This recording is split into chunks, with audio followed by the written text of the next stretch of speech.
right, thank y'all for tuning in. We on the late night hour. We got our good brother, Al Mecca, representing them Green Bay Packers, joining us for a little chop-up session here for the show.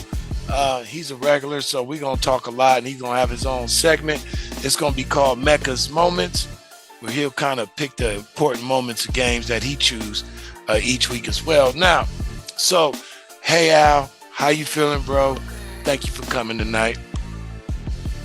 I'm good, man. Glad to be here. Always. Now, being that, you're what I would call, I ain't going to say you don't have no athletic ability, so I'm not insulting you, but I would call you a sport intellect as well, meaning you understand the nuances of not just the X's and O's, but the player and coach and front office relations and things like that. So I stumbled across this crazy little take by your boy Jason Whitlock comparing Kyler Murray to Allen Iverson. And I kind of want to share it with you and then kind of see how you feel about it. All right? Right now, Kyler Murray is football's version of Allen Iverson. You might read that or hear that analogy as high praise. It's not.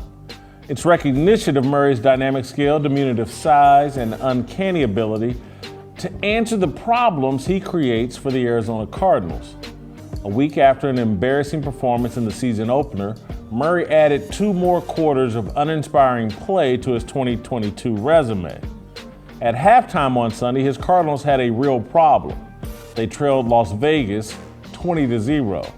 The pint-sized QB with the 2XL contract was a social media laughingstock around 2:30 p.m. yesterday. Twitter memes blamed Murray's lackluster performance on a beta test of a new video game, Call of Duty, I think it was. Well, 90 minutes later, Murray was the toast of the NFL. He razzled, dazzled, and rallied Arizona to a 29-23 overtime victory. Numbers don't tell the Murray story. You had to see it to believe it and appreciate it. In a game of giants, the 5'9", 205-pounder made would-be tacklers look like level 1 ghosts chasing an elite Pac-Man video game player. The 2-point conversion run Murray converted early in the fourth quarter couldn't be pulled off in a game of Madden. Watch it for yourself. Murray running out of time, on the move, coming back this way. Dancing and looking and directing traffic, and look at the length of this play. Murray to the 10, to the 5, and he's going to convert it. That's unbelievable.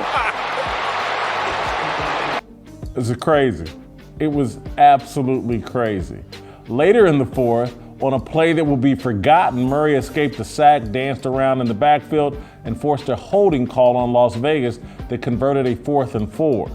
4 plays later, Arizona tied the game with a Murray touchdown run and a 2-point seeing-eye laser to receiver A.J. Green. Kyler Murray is the answer. He's also the problem, same as Allen Iverson. You couldn't take your eyes off Allen Iverson on a basketball court. The undersized point guard captured your attention and imagination. You marveled at his skill and fearless approach. You were so impressed with his ability to dominate men twice his size, you overlooked his propensity to create his own problems. Iverson was an underdog. Who doesn't love rooting for an underdog? My problem with Iverson was he could have been Isaiah Thomas. I'd rather be Isaiah Thomas than Allen Iverson. Thomas was the solution, not the answer. Answers are temporary and change depending on the question. Iverson won an MVP trophy, but never won an NBA title. Thomas never won the MVP, but won 2 titles in the era of Michael Jordan, Magic Johnson, and Larry Bird. Thomas had a better career than Allen Iverson. Thomas isn't given the credit his accomplishments deserve. Winning 2 championships in an era when the NBA was heavily invested in promoting Jordan, Magic, and Bird is one of the most impressive feats in modern team sports. I enjoy watching Kyler Murray. I don't envision him winning a Super Bowl. He's too inconsistent. His decision-making is too erratic. He doesn't care about preparation. That's why the Cardinals tried to impose a film study clause in his contract. Like Iverson, one day Murray will be captured in an interview mocking the discussion of practice. We talking about practice, not a game, practice. Murray's career will feature a long list of highlights and Pro Bowl appearances. He might even win MVP one season. Being football's Allen Iverson will make Murray memorable, same as Iverson. No one will forget Iverson's crossover dribble against Michael Jordan. No one will forget Iverson stepping over Tyronn Lue in the 2001 NBA Finals. But Iverson isn't remembered as a winner or a champion. We live in a time when many athletes and fans would prefer Iverson's legacy over Thomas's. Many people prefer style over substance. I'm not one of those people. Iverson underachieved. Kyler Murray is headed down the exact same path. That's my fire for the day. Okay, Al, you heard the man. What's your initial reaction, sir? Damn. It almost feels personal. But you know, Whitlock, he's an off-brand dude anyway. You know what I'm saying? I mean,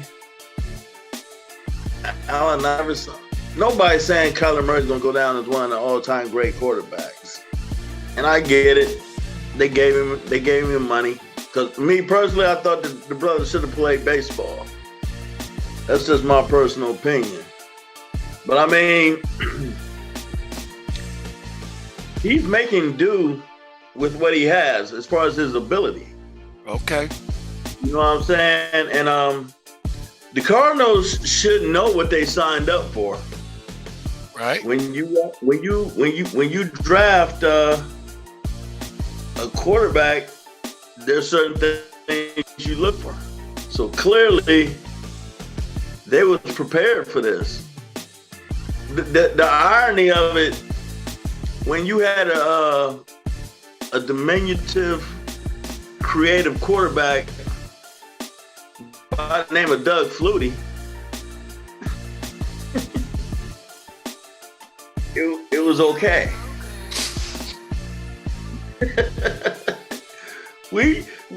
Flutie didn't get that flack for, you know, extending the plays and doing all that running around. Because, you know, they pretty much in the same boat, when you think. Well, you know, so. Flutie, Tarkenton, yeah, for sure. Tarkenton never won. He had some great Minnesota teams with Foreman and Ahmad Rashad and that purple people eaters, and he couldn't get over the hump. He never won, and he a Hall of Famer, and he don't get the same criticism. So, hey, you know me, I feel you.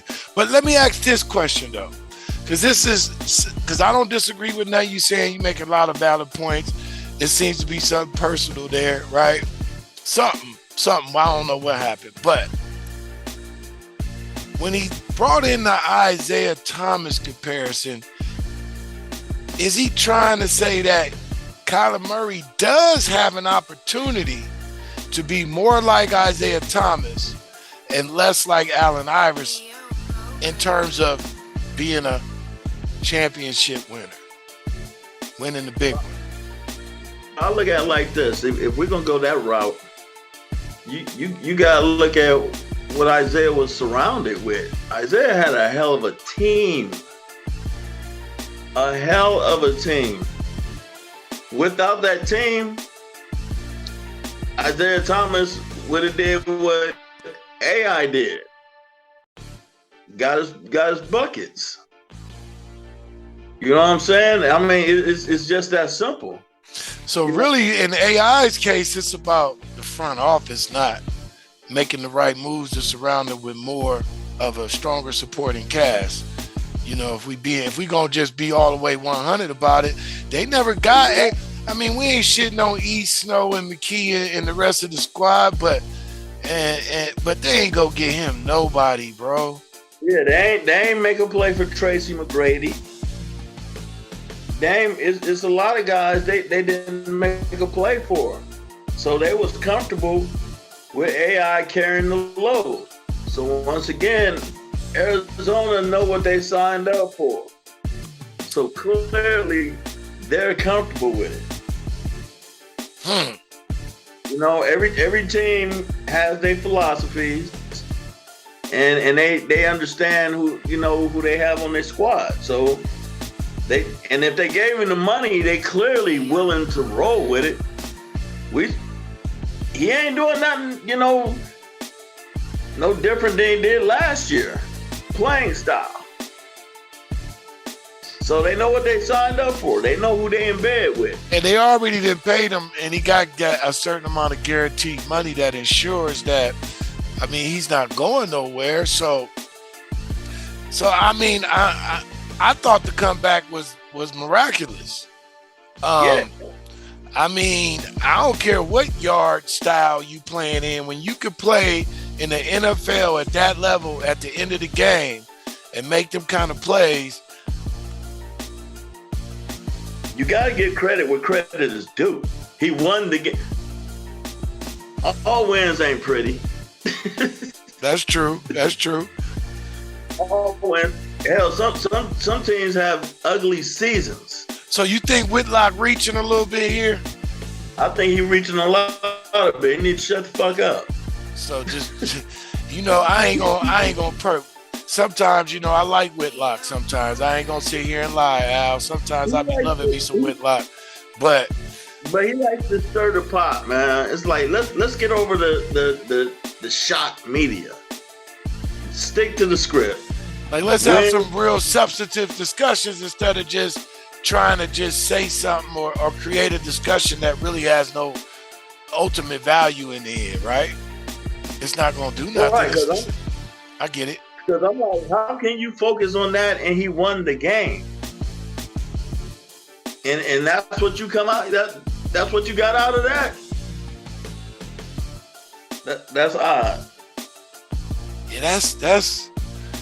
I don't know, man. I like that. I like this angle you taking. To be honest with you, because it kind of he picked the wrong. Well, he already reaching, but he picked the wrong example to try to prove a point or make a point in regards. And then the correlation between him and Iverson is completely off base. And then to bring in the Isaiah Thomas aspect, because Isaiah Thomas is actually my favorite player of all time. I'm gonna keep that a buck. That's why my son is named after him. That's why I call my boy Zeke. You feel me? So to bring Isaiah Thomas in, because Isaiah Thomas and Iverson, as you stated, they didn't have the same supporting cast. Right. Man, this dude had Mark Aguirre, he had Vinny Microwave Johnson, he had Joe Dumars, he had Dennis Rodman, John Sadley, and then they had Bill Laimbeer just coming in like Wild Bill, right? You feel me? But I do think the point that what the Pistons was able to do in that era has been a little, it's been taken for granted. Like, that was really a major accomplishment. And especially when that was the franchise and the organization that Jordan had to get through to get to where he needed to go. So they was even stronger. Even after they wasn't winning, they were still strong because Jordan had to go through them every year. Well, you got to look at it like this, man. In sports, it gets to a point you have to do whatever the hell it is you got to do to win the game. You know what I'm saying? Like we've heard many stars and seen many stars have a terrible game for 3 quarters.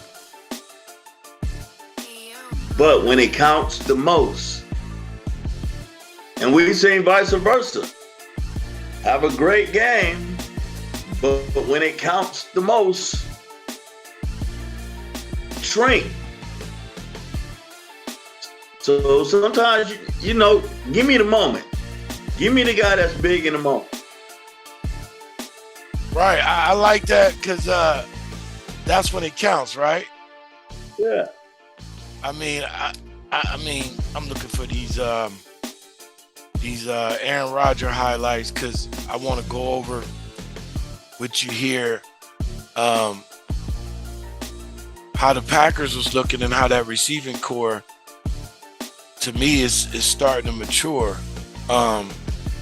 And so, in this next segment, we're going to go over that real quick. But back to what you were saying real quick, Al. Winning is why we compete. It's why we keep scores, why they keep the stats. It's why you got a Hall of Fame. It's why you got records and divisions and championship games, Super Bowls and conferences and all that, right? So when it's time to win, winners win, right? For instance, I'll go to a whole nother sport, Muhammad Ali and the rope-a-dope. At that time, everybody was scared to death of Foreman, way more shook than they was of Mike Tyson, right? Right. They thought Muhammad Ali was about to go in there and get knocked the hell out, essentially. And he devised a strategy in real time that showed why he was a winner.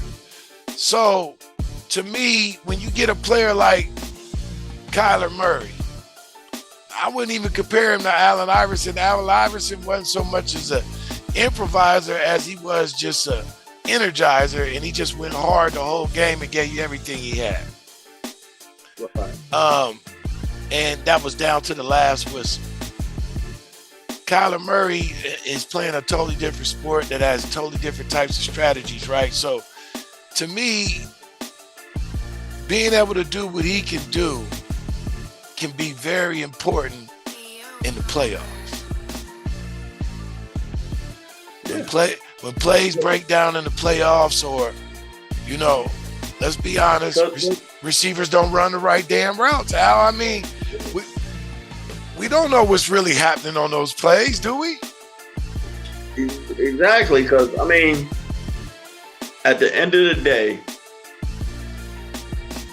if the game is close, that's a pretty scary guy to have back there. You know what I'm saying? He up there. He can very well win the game. He can win the game. Just snap him the ball. He can win a game.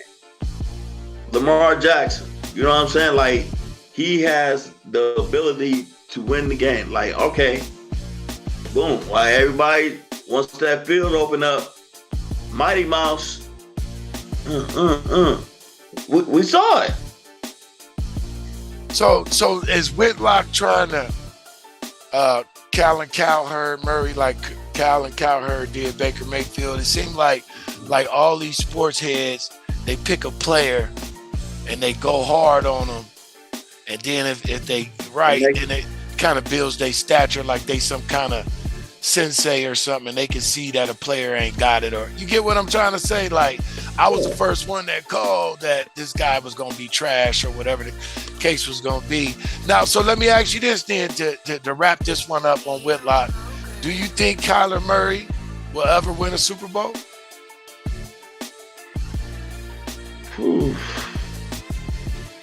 I don't really see it.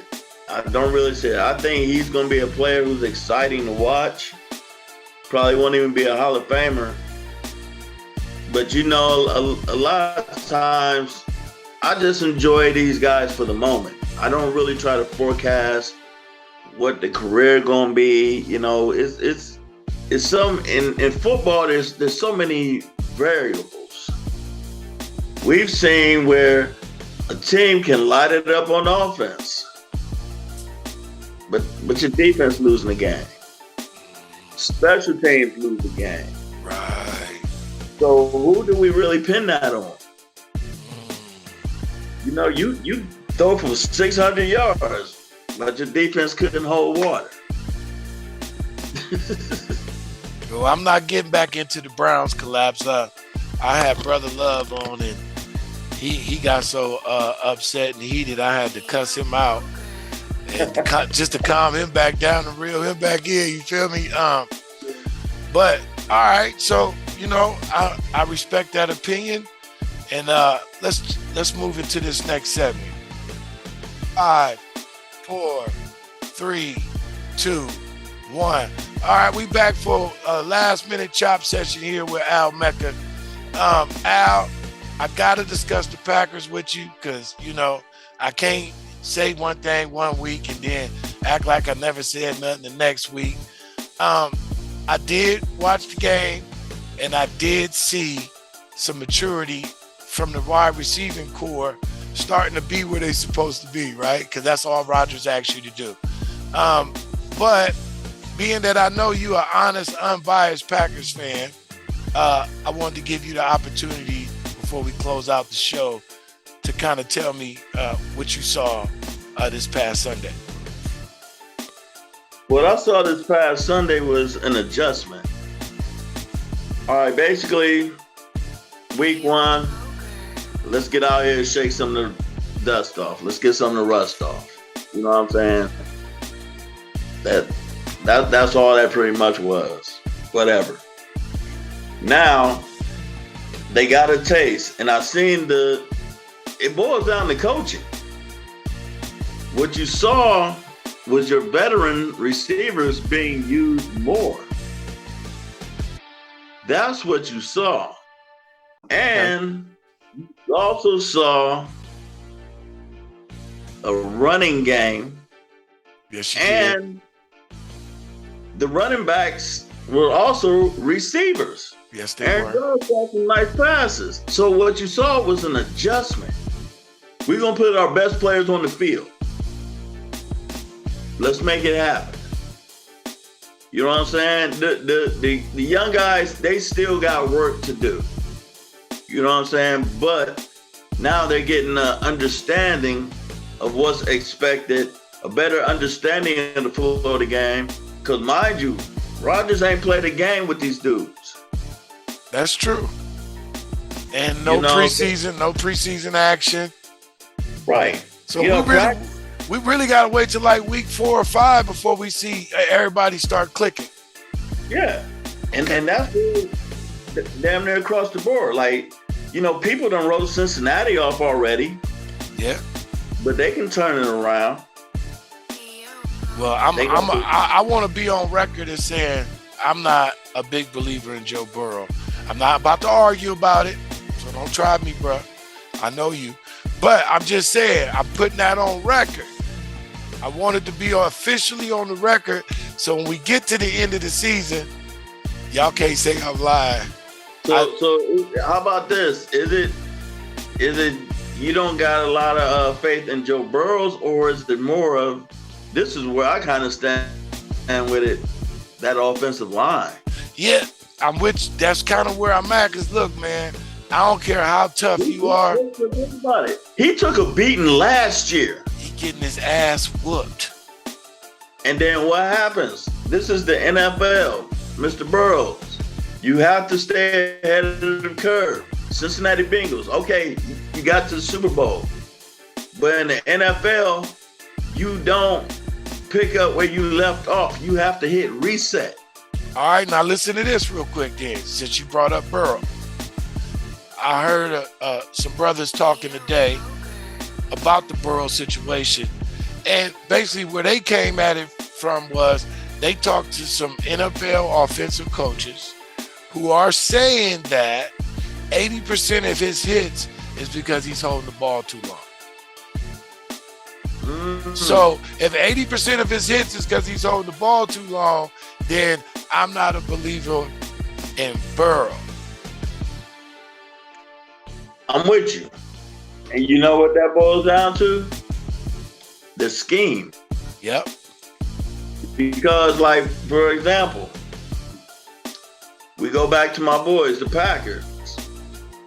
The adjustments, it was way more dink and dunk than it was week 1. Get rid of the ball, get rid of the ball, get rid of the ball. Now you take a shot. Yeah.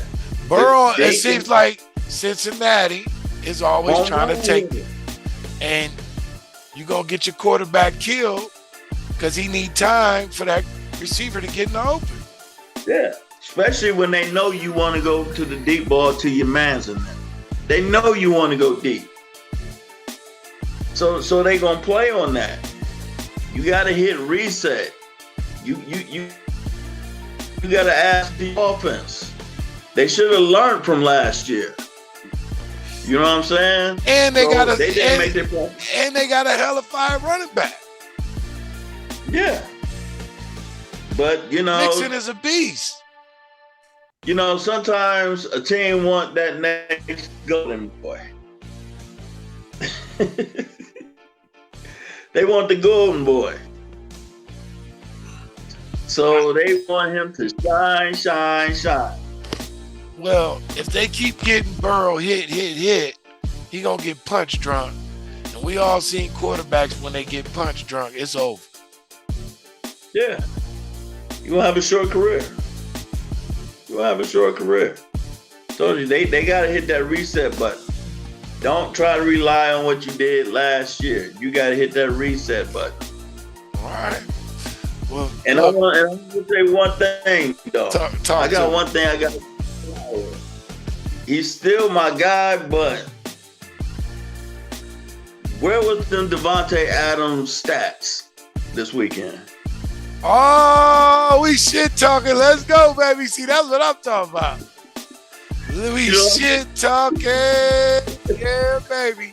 Hey, Rat, you heard him. Can we get the stats? Can we please get the stats?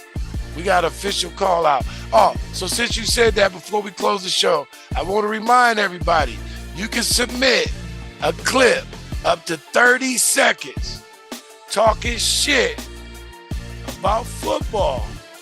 No personal threats. Now, no violence, but talking as much shit in any language you want about football, and we'll post it on the show. We ain't charging nobody. It ain't going to cost you nothing. We going to get you on there and let everybody see that you represent your squad. So, all right, Al, I want to thank you again. We going to get rat ass for this one. And real quick, let me just let everybody know. AlMeccaLife.com. Check out my podcast. It's the illest. Make sure you check me out. A lot of great interviews, y'all. Real great interviews. You know, that's why he on the show, because he know how to do this thing. So I appreciate you, good brother. You know I love you like a play cousin. So you have a good night, man, and we going to talk soon for the weekend show. It is, my brother. Love you, man. Love you too, man, in a minute.